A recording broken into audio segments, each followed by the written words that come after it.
Well, Snuts here, and I got Ted's transmission torn apart a little bit more, and I thought I'd show you what we got. If you remember, here's this piece that slips on right here, slips on this end.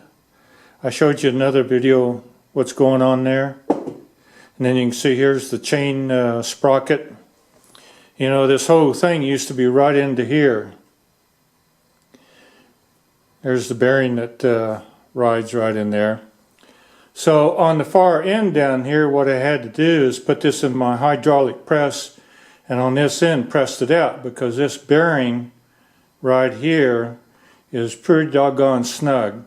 So you just press it out, and it presses out real easy, not a big deal. But trying to hit it out with a hammer, pretty dangerous, because this is soft metal, and you can really booger that up pretty easy. And then it really doesn't work very well. Just put a hydraulic press on, and it just come out just smooth as you could be. Now, one of the things that, as you probably know, or should know about this one, this is out of Model 3, so it's one of the newer transmissions. You'll see the alignment of the bearing here in the back. They've got the studs back here for that. But when you take it apart, like what I'm showing you here, one of the real things that you'll see is, I don't know if you want to call this a spacer or what, but anyway, it's part of the alignment mechanism of putting pressure on the bearing when you make the adjustment up here. Now, if you have one of the old Model 2 transmissions, this doesn't exist. They don't have one of them on there. So there you go. Next thing, I'll be taking this bearing off and slipping this all off, and if it all works, I'll be able to show you the shaft, the input shaft here, and then I'll show you the bushing that needs to be replaced down here. Well, guys, I've got the input shaft taken apart.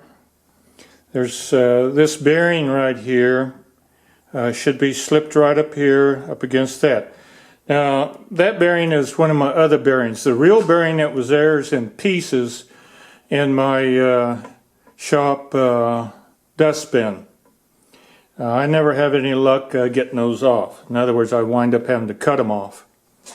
But I want to give you an idea, now that we've got it apart, is there would be the bearing, which would be like this up here. Okay, and then this brass piece, and I've slid it down. And now we can slide this guy off and expose the brass bushing or bronze bushing that we got to change. Now this guy here kind of slips around a little bit on these knurls there, but at least it doesn't rotate. I've done, I think it was Bob's, and or maybe it was mine, I can't remember. But anyway, this thing would just spin. You'd go like that and it would just spin. Well, it's not supposed to do that. It's supposed to be on there solid. It should not rotate. This is the part that's supposed to rotate. So anyway, what we'll do now is we'll press that guy all the way off.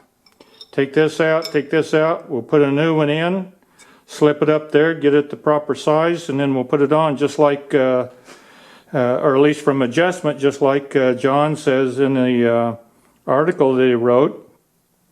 And then in my case, I've got a lathe, so I'll chuck this whole thing up in my lathe, have this piece, and then I'll work it in and get it to where it's really smooth. So anyway, maybe next time I'll be able to show you with the bushing on there and spin this thing, and it won't wobble at all. So have a good day, guys.